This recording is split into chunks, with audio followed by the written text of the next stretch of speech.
ஒரே சைடாக காட்டிட்டு தான் உங்களுக்கு தெரியும் நினைக்கிறேன். கவர்னர், சபாநாயகர், இந்த சைடில் முதலமைச்சர், சட்டமன்ற ஆளுங்கட்சி உறுப்பினர்கள், அவ்வளோதான். நீங்கள் இன்றைக்கி உங்களுக்கு ஒரு பின்னடைவு இருக்குது, முதலமைச்சர் பார்த்தீங்கன்னா ஒரு ட்ரோல் மெட்டீரியலாக ஆகிறாரு அப்படின்றதுல இங்கே மாற்று கருத்தே இல்லை. உண்மைதான். பலரும் கேலி கிண்டல் பண்ணுறாங்க, முதலமைச்சர் குறித்து மீம்ஸுகளை வெளியிடுறாங்க, அவருடைய நடவடிக்கைகள் அத்தனையுமே கேலி கிண்டல் உள்ளாக்கப்படுதுன்றதுல இந்த கேள்விகளுக்கு இந்த தேதியில் நான் விளக்கம் சொல்கிறேன்னு நீங்கள் சொன்னீங்கன்னா அந்த தேதியில் அதுக்கு பார்த்தீங்கன்னா விளக்கம் சொல்லணும். அன்றைக்கே குறுக்கு கேள்விகள் கேட்டால் அன்றைக்கே பதில் சொல்லணும். ஸோ அதை தாண்டி வெளியில் பார்த்தீங்கன்னா உதயநிதி பேசுவது கேட்டால் போக்கிரி படத்தில் வர வடிவேலை வச்சு மையப்படுத்தி ஒரு வார்த்தை சொல்கிறாரு. ஸோ இதெல்லாம் என்ன ஆகுதுன்னு கேட்டிங்கன்னா முதலமைச்சரும் அவர்கிட்ட இருக்கிற அந்த துறையும் சேர்ந்தே பார்த்தீங்கன்னா இந்த இடத்துல கேலிக்குள்ளாகுது. நீங்கள் என்ன நினைக்கிறீங்கன்னா இந்த மீடியாக்கள் மூலமாக ஆக்ரோஷமாக பேசிய விஜய், ஆவேசமாக பேசிய விஜய், பொங்கி எழுந்த விஜய், நிமிர்ந்து பார்த்த விஜய், குனிந்து பார்த்த விஜய், இப்படியே நீங்கள் ஓடிட்டு இருக்கீங்க.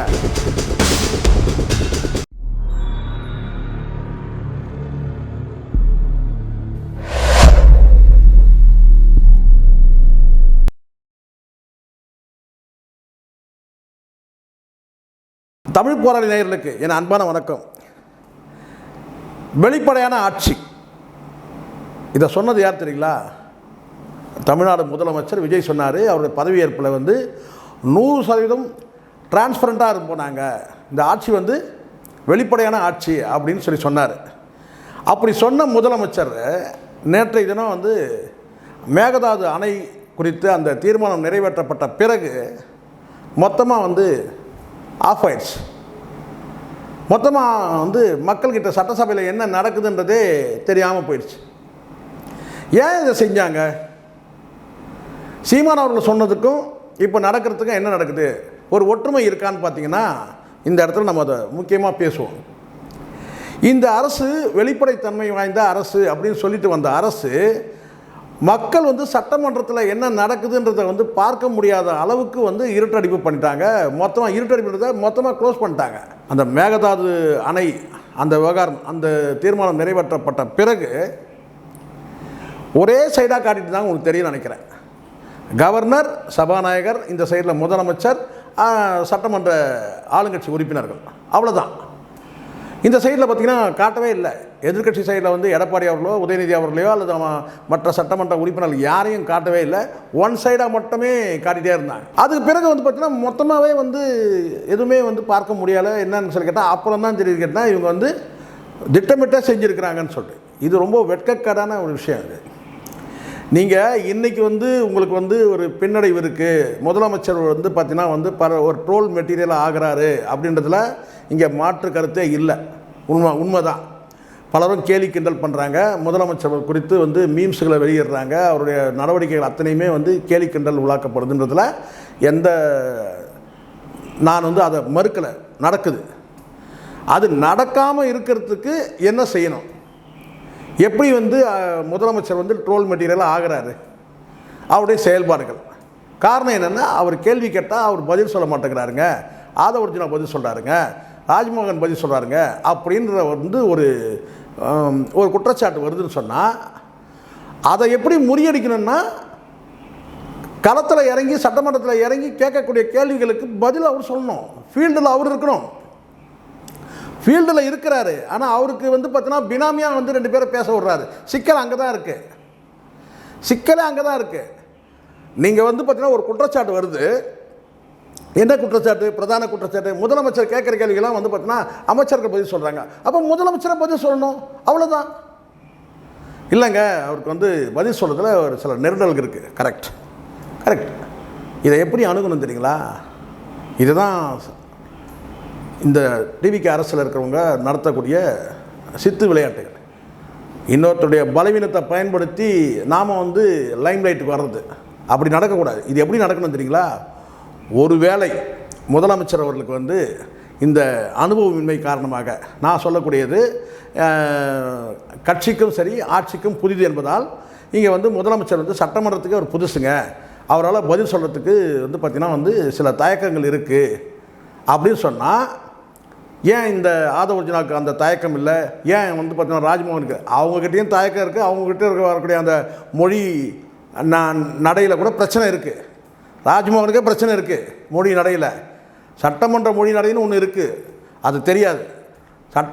சட்டமன்ற மொழி நடையில் வந்து பார்த்தீங்கன்னா அங்கே வந்து பார்த்தீங்கன்னா வந்து ராஜ்மோகனும் காலி, ஆதவ அர்ஜுனாவும் காலி. வேணா இந்த ஊடகங்களை வச்சு சொல்லிக்கலாம். என்னன்னு கேட்டிங்கன்னா வந்து ஆக்ரோஷமாக பேசிய ஆதவ அர்ஜுனா, ஆவேசமாக பேசிய ராஜ்மோகன் சொல்லலாம். ஆனால் மொழி நடைன்னு பார்த்தீங்கன்னா அந்த முறை இருக்குது இல்லையா, சட்டமன்றத்தை பேசக்கூடிய அந்த முறை, அதுலேயும் வந்து பார்த்தீங்கன்னா 2 பேருக்குமே வந்து பார்த்தீங்கன்னா இல்லை. அது காரணம் அனுபவமின்மை, அவ்வளோதான். அதை வந்து ஃப்ராங்காக சொல்ல, அனுபவமின்மை, அவ்வளோதான். அது மெல்ல மெல்ல அடுத்தடுத்த அனுபவத்தில் வந்துடும். ஏன்னா சட்டமன்றத்தில் பேசுகிறது அத்தனையுமே நேரடியாக சட்டமன்ற உறுப்பினர்கிட்ட வேண்டுகோள்களோ அதெல்லாம் வைக்க முடியாது.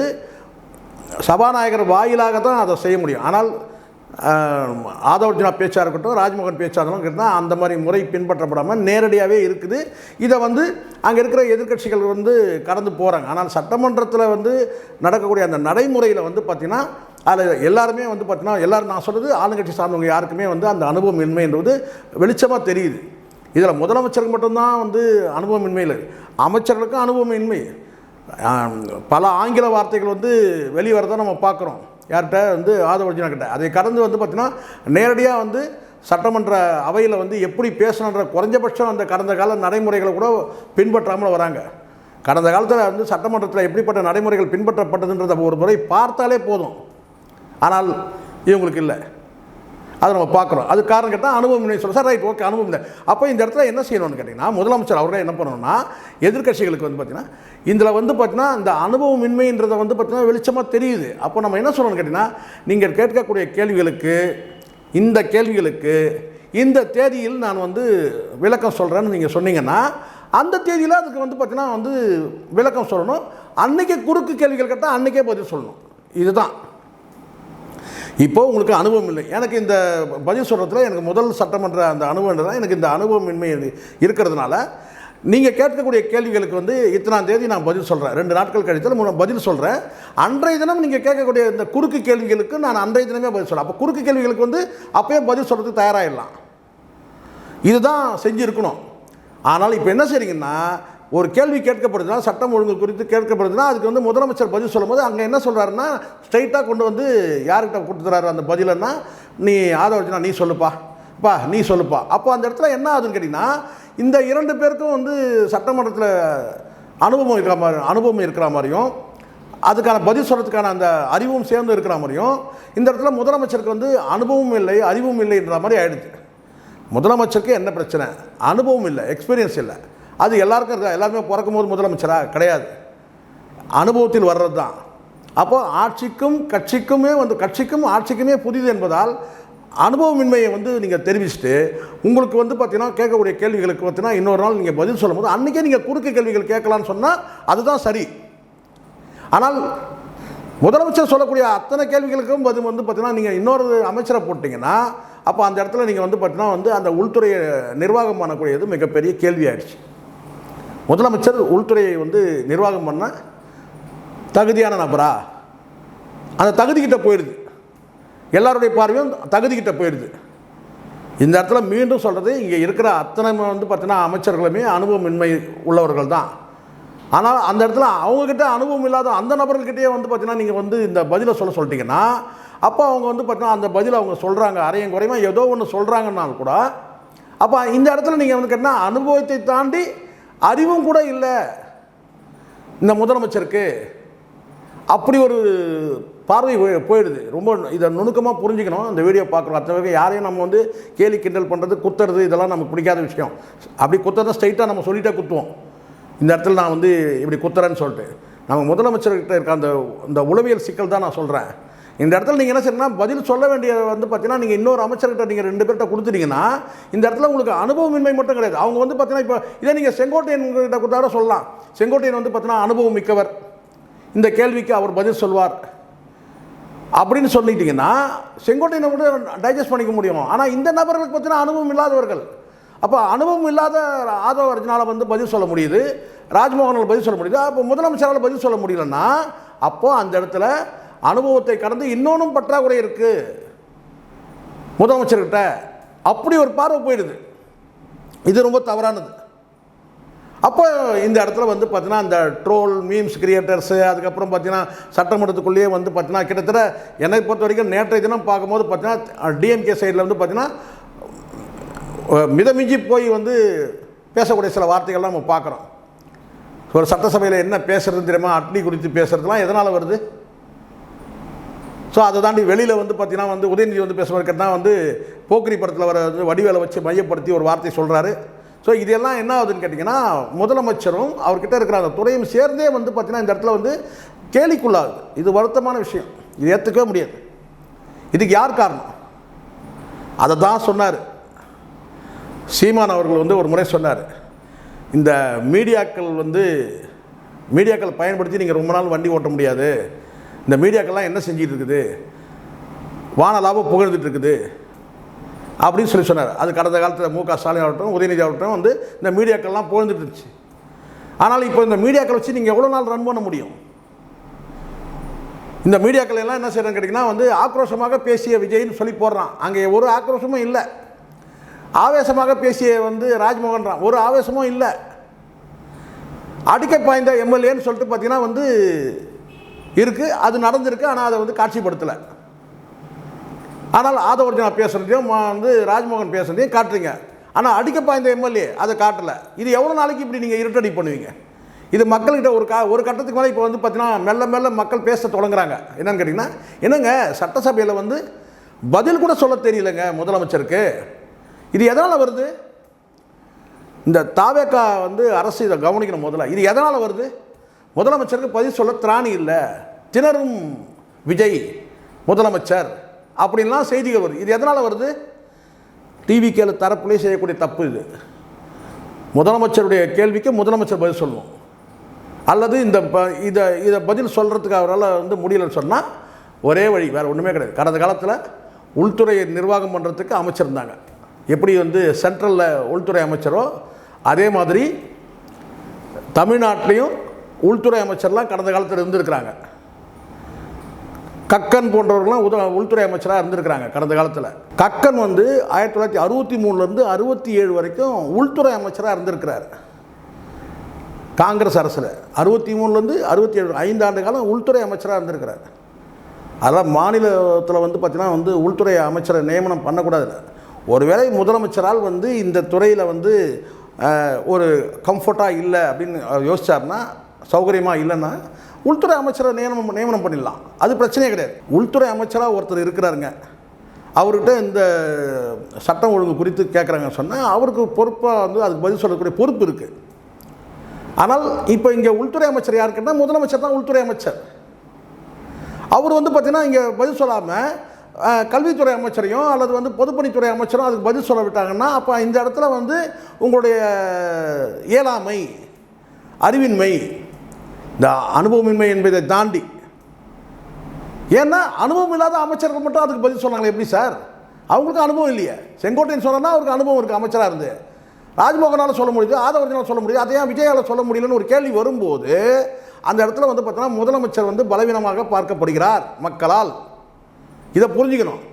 அப்போ முதலமைச்சர் என்ன செய்யணும்? ஒன்று, இந்த கேள்விகளுக்கு வந்து பார்த்தீங்கன்னா நான் இன்னொரு நாள் பதில் சொல்கிறேன்றதை வெளிப்படையாக சொல்லிவிட்டு அன்றைக்கி நீங்கள் குறுக்கு கேள்விகள் கேட்கலன்னு சொல்லலாம். அல்லது உள்துறை அமைச்சராக வந்து ஒருவரை நியமனம் பண்ணலாம். அவ்வளோதான். இந்த 2 ஆப்ஷன் இருக்குது. அப்போ உள்துறை அமைச்சர் வந்து கைவிட்டு போயிடுச்சுன்னா அப்போ கடந்த காலத்தில் வந்து பார்த்தீங்கன்னா இது வந்து காங்கிரஸ் அரசுக்கு பிறகு பதவியேற்ற அத்தனை முதலமைச்சர்களுமே வந்து உள்துறையை தங்கள் கைக்குள்ளே வச்சுருக்கிறாங்க. காரணம் என்னென்னா ஒட்டுமொத்த ஆட்சி நிர்வாகம் வந்து பார்த்தீங்கன்னா காவல்துறை உள்துறை கிட்ட தான் இருக்குது. உள்துறையில் இருக்கிறவங்க அப்படி வேறு யாராவது ஒரு அமைச்சர் ஒருத்தரை போடுறாங்கன்னா அவங்க ரொம்ப வந்து முதலமைச்சருக்கு விசுவாசம் உள்ளவராக இருக்கும். இப்போ எப்படி மோடி வந்து பார்த்தீங்கன்னா இப்போ சென்ட்ரலில் இருக்கிற உள்துறை அமைச்சர் அத்தனை பேருமே வந்து பார்த்தீங்கன்னா விசுவாசமாக இருப்பாங்க. ஒரு காலகட்டத்தில் ஏன் பிரதமரே கூட பார்த்தீங்கன்னா உள்துறை அமைச்சர் பதவியை நிர்வாகம் பண்ணக்கூடிய சூழலாக இருந்துச்சு. ஒரு உள்துறை அமைச்சர்னு ஒருத்தர் இருப்பார், ஆனால் வந்து பார்த்தீங்கன்னா அது வந்து பிரதமர் அலுவலகம் முழுமையான வந்து பார்த்தீங்கன்னா கண்காணிப்பில் வச்சுருப்பாங்க. இன்றைக்கி அமித்ஷா வந்து உள்துறை அமைச்சராக அண்டர்ஸ்டாண்டிங், மோடிக்கும் அவர்களும் அண்டர்ஸ்டாண்டிங். ஸோ அன்றைக்கி வந்து பார்த்தீங்கன்னா வந்து 63 வரைக்கும் வந்து 67 வரைக்கும் உள்துறை அமைச்சர் கேட்டினா அப்போது இந்த இடத்துல வந்து நீங்கள் ஒரு விஷயத்தை புரிஞ்சுக்கணும். நமக்கு ஒரு முன்னுதாரணமே இருக்குது. காங்கிரஸ் அரசு இதை செஞ்சுருக்கு. உள்துறை அமைச்சராக ஒருத்தர் வந்து பதவியில் அமர்வு பதவியில் வந்து வச்சுருந்தாங்க. அந்த மாதிரி பதவி பொறுப்புகளை அமைச்சர் பொறுப்பாக்குறது வேறு. இந்த இடத்துல ஒரு அமைச்சர் பொறுப்புக்கு ஒரு துறையை கொடுக்குறது வேறுங்க. ஆனால் முதலமைச்சர் அவர்கிட்ட இருக்க துறையை வந்து பார்த்தீங்கன்னா இன்னொருத்தர் வந்து அமைச்சர்கிட்ட நீங்கள் இதை வந்து நீங்கள் இதுக்கு நீங்கள் பதில் சொல்லுங்கன்றது வந்து கண்டிப்பாக அது வந்து பேசும் பொருளாகும். இந்த அரசு வந்து இதை கவனத்தில் எடுத்துக்கணும். இங்கே அதனால தான் நான் மீண்டும் சொல்கிறேன், என்னன்னா நீங்கள் வெறும் புகழ் பாடுறதுக்கு மட்டுமே இந்த மீடியாக்களையும் இதெல்லாம் பயன்படுத்துறது வேஸ்ட்டு. நீங்கள் செயலாக்கத்துக்கு வரணும், ஆக்ஷனுக்கு வரணும். நீங்கள் என்ன நினைக்கிறீங்கன்னா வந்து இந்த மீடியாக்கள் மூலமாக வந்து ஆக்ரோஷமாக பேசிய விஜய், ஆவேசமாக பேசிய விஜய், பொங்கி எழுந்த விஜய், நிமிர்ந்து பார்த்த விஜய், குனிந்து பார்த்த விஜய், இப்படியே நீங்கள் ஓடிட்டுருக்கீங்க. ஆனால் கிட்டத்தட்ட 40 நாள் ஆயிடுச்சு. இன்றைக்கி வந்து பார்த்தீங்கன்னா பல கேள்விகள் இருக்குது. மக்கள்கிட்ட இருக்கிற கேள்வி தான் சட்டமன்ற உறுப்பினர்கள் கேட்கணும், மக்களுக்காக தான் சட்டமன்ற உறுப்பினர்கள் கேட்கணும். அப்போ இந்த இடத்துல எதிர்க்கட்சி தலைவர் கேட்குற கேள்விக்கு வந்து பார்த்தீங்கன்னா பதில் சொல்ல திராணி இல்லைங்க, திறமை இல்லைங்க, அறிவு இல்லைங்க, அனுபவம் இல்லைங்க, எல்லாமே போயிட்டுருக்கு. இங்கே அனுபவமின்மை என்பதற்கும் அறிவின்மை என்பதற்கும் வித்தியாசம் இருக்குது. அனுபவமின்மை எல்லாருக்குமே அனுபவம் கிடையாது. பிறக்கும் போது யாரும் இங்கே துணை முதலமைச்சர் கிடையாது, முதலமைச்சர் கிடையாது, அமைச்சர்கள் கிடையாது. அப்போது எல்லோரும் புதுசாக வரணும். அப்போது ஒரு நாளுக்கு நாள் வந்து பார்த்தீங்கன்னா வந்து லேர்ன் பண்ணணும், படிக்கணும். ஒரு நாளுக்கு நாள் வந்து தங்களோட வந்து திறமையை வந்து வளர்த்துக்கணும். இந்த இடத்துல வந்து நீங்கள் வந்து இல்லை இதுக்கு வந்து அவர் பதில் சொல்வாருன்னு சொல்லிட்டு ஒரு நாளும் ஓட்டிட்டு வெறும் மீடியாக்கள் மூலமாக வந்து நிமிர்ந்து பார்த்த விஜய், திரும்பி பார்த்த விஜய், இதே ஓட்ட முடியாது. முதல்ல சட்டமன்றத்தில் வந்து முதலமைச்சர் இயல்பாக இருக்க பழகணும். ஃபஸ்ட்டே வந்து பார்த்தீங்கன்னா முதலமைச்சர் ஏன் இன்றைக்கி வந்து இந்த அளவுக்கு வந்து கிட்டத்தட்ட ரேகிங்கே நடக்குதுன்னு நான் சொல்வேன். என்னை கேட்டால் அப்படி தான் பண்ணுறாங்க. கேலி கிண்டல் சட்டமன்றத்துக்குள்ளேயே வந்து பார்த்தீங்கன்னா முதலமைச்சர் வந்து அவமானப்படுத்தப்படுறார். இது உண்மை தானே? கலாய்க்கிறதுன்றது என்ன? அதுதானே. ஸோ அதனால் இது வந்து பார்த்திங்கன்னா இது தொடரக்கூடாதுன்னா நீங்கள் இந்த மாதிரி மீம்ஸுகள், ட்ரோல் மெட்டீரியல் ஆகிறது இதெல்லாம் நடக்கிறதுனா நீங்கள் முதல்ல மாறணும். அங்கே இருக்கிற வந்து முதல்ல இந்த முடிவு நிறுத்துங்க. முதலமைச்சர் கேட்கக்கூடிய கேள்விகளுக்கு வந்து நான் பதில் சொல்கிறேன், இல்லை நான் முட்டு கொடுக்குறேன் அப்படின்னா இதெல்லாம் முட்டு கொடுக்கலாம். வெளியில் மேடையில் முட்டு கொடுக்கலாம். சட்டமன்றத்தில் நீங்கள் முட்டு கொடுத்தீங்கன்னா அங்கே யாருக்கு பலவீனம்னு பாருங்கள். முதலமைச்சருக்கு தான் பலவீனங்க. கிட்டத்தட்ட நாளைக்கு என்ன அவனு கேட்டிங்கன்னா இந்த முதலமைச்சர் வந்து பார்த்தீங்கன்னா ஒன்றுமே தெரியாதவங்க, இவர் வந்து முதலமைச்சர் கை நாட்டு, இவருக்கு எந்த வித வந்து பார்த்தீங்கன்னா தகுதியும் இல்லைன்ற முடிவுக்கு மக்கள் வந்துடுவாங்க. இது மிகப்பெரிய ஆபத்து. இதை நிலை தொடர்பாக எனக்கு எந்த உள்நோக்கமும் கிடையாது இதை சொல்கிறதுல. இந்த ஒரு ஆல்டர்னேட் வேணும். ஒன்று உள்துறை அமைச்சர்னு ஒருத்தர் அமைச்சர் பதவி கொடுத்துருங்க, அல்லது வந்து பார்த்தீங்கன்னா முதலமைச்சர் தயாராகணும் பதில் சொல்கிறதுக்கு. இது ரெண்டு தான் இருக்குது. அதை விட்டுட்டு நீங்கள் வந்து அமைச்சர்கிட்ட கொடுக்குறீங்கன்னு சொன்னால் உங்கள் துறை சம்மந்தப்பட்ட அது முதலமைச்சர் வந்து பலவீனமாக பார்க்கப்படுவார், மக்கள்கிட்ட வந்து விலகி இருக்கிறாருன்ற மாதிரி ஆயிரும் காலப்போக்கில். அப்போ இங்கே வந்து எழுப்பக்கூடிய அத்தனை சாதாரண நஞ்சாங்குஞ்சான் ரோட்டில் போகிறவரெல்லாம் வந்து கேட்க ஆரம்பிச்சிடுவான், என்னங்க வந்து முதலமைச்சர் இப்படி இருக்கிறாரு, எந்த கேள்விக்கும் முதலமைச்சர் பதில் இல்லைங்க, முதலமைச்சருக்கு வந்து பார்த்தீங்கன்னா திறமை இல்லைங்க, திணறாருங்க முதலமைச்சர், அப்படி போயிடும். ஸோ அதனால் இது ஒரு நல்ல போக்கு கிடையாது. முதல்ல இந்த ஊடகங்களை வந்து பயன்படுத்தி சீமானவர்கள் கடந்த காலத்தில் சொன்ன மாதிரி புகழ் பாடுறதுக்கு மட்டுமே இந்த ஊடகங்களை பயன்படுத்துறது நிறுத்துங்க. முதல்ல இது உங்களை நீங்களே ஏமாற்றிக்கிற மாதிரி. முதல்ல வந்து ஆக்கப்பூர்வமாக உண்மையான விஷயத்துக்கு வாங்க. எவ்வளோ காலத்துக்கு இப்படி இருக்க முடியும்? சினிமாவில் நம்ம வசனம் பேசணும், நிறைய வசனம் பேசணும். அதை வந்து பார்த்திங்கன்னா வந்து இங்கே வந்து கோட்டையில் கூட வந்து பேசுங்க, வசனமாவது இருக்கட்டும். ஆனால் அந்த வசனத்தை கூட பார்த்திங்கன்னா இன்னொருத்தர் நீங்கள் போட்டிங்கன்னா எல்லாத்துக்கும் பினாமி போட முடியாதுல்ல. அதனால் வந்து பார்த்தீங்கன்னா நாளைக்கு இதுதான் இங்கே பிரச்சனையே. இப்போ இந்த அவங்களும் வந்து தெளிவாக பேசுகிறாங்க, அவங்களும் வந்து பெரிய நான் சொல்கிறேன் பாருங்க, இன்றைக்கி ஒன்று விஜய் அவர்கள் பேசினா நல்லா பேசுவார் நான் நினைக்கிறேன். அவங்க வந்து பேசுறதுல வந்து பார்த்தீங்கன்னா நிறைய வந்து பார்த்தீங்கன்னா வந்து குறைகள் இருக்குது. இந்த நீட்டி முழங்குறதெல்லாம் வந்து இலக்கணமாக தமிழ் சுத்தமாக அப்படிலாம் கிடையாது. நடைமுறை தமிழ்லேயே நீங்கள் பேசலாம், என்ன பேசணுமோ அவ்வளோதான், அந்த லிமிட்டோடு முடிஞ்சிருச்சு. இங்கே வந்து பார்த்தீங்கன்னா அவங்களும் பேசக்கூடிய முறையில் பிரச்சனை இருக்குது. ஒரு சட்டமன்றத்தில் பேசுகிற அந்த மொழி நடைன்னு ஒன்று இருக்குது, அது இல்லை. அப்போது இந்த இடத்துல வந்து முதலமைச்சர் வந்து நேருக்கு நேர் வந்து பார்த்தீங்கன்னா மக்களை வந்து பார்த்தீங்கன்னா மக்கள்கிட்டே பேசுகிற மாதிரி தான் இந்த சட்டமன்றத்தில் பேசுகிறதே. அதையும் நீங்கள் அவாய்ட் பண்ணுறீங்கன்னு சொன்னால் எதிர்காலம் மிகப்பெரிய கேள்விக்குறியான. சும்மா இந்த கூட்டங்களை வச்சு காமிச்சு ரொம்ப நாளைக்கு ஓட்ட முடியாது. இதெல்லாம் இந்த கூட்டம்லாம் இன்றைக்கி வரும், நாளைக்கே போயிடும். முதல்ல அது தெரியும், முதலமைச்சராக இருக்கட்டும் இந்த அரசாக இருக்கட்டும் முதல்ல தெரியும். இந்த கூட்டங்கள்லாம் அப்படி கிடையாது, இதெல்லாம் வேடந்தாங்கல் பறவைகள். இப்போ மன்சூர் அலிகான் எடுத்துங்க, எத்தனை கட்சிக்கு மாறினார்ன்றது அவருக்கே தெரியாது. எந்தெந்த மாதம் எத்தனை மாதம் கட்சியில் இருந்தாலும் அவருக்கு தெரியாது. இன்றைக்கி மன்சூர் அலிகான் வந்துட்டாருன்னா இப்போ புரிஞ்சுக்கணும். முதல்ல இதெல்லாம் ஒரு பெரிய விஷயங்கள். இந்த கூட்டத்தை காட்டுறது இதெல்லாம் கிடையாது. நாளைக்கு மக்கள் வாக்களிக்கணும்ல, மக்கள் எல்லாத்தையும் பார்த்துட்டு தானே இருக்கிறாங்க. வாக்களிக்கிறதுக்கு இந்த மனசுலிக்கான வந்து நம்பி எத்தனை ஓட்டு இருக்குது, இருந்தால் நேரம் எம்எல்ஏ ஆகிருப்பார்ல. முதல்ல அதை புரிஞ்சுக்கணும். முதல்ல பொதுவாக சொல்கிறேன், யாராக இருந்தாலும் சொல்கிறேன், இந்த மாற்றுக் கட்சியில் வந்து சேர்றாங்க, இதெல்லாம் பெருமையாக நீங்கள் வந்து பேசிக்க முடியாது, பார்த்துட்டு இருக்க முடியாது. உங்களுடைய செயல்பாடை வந்து மக்கள் கூர்ந்து கவனிக்கிறாங்க. எச்சரிக்கையாக இருக்கணும். நன்றி, வணக்கம்.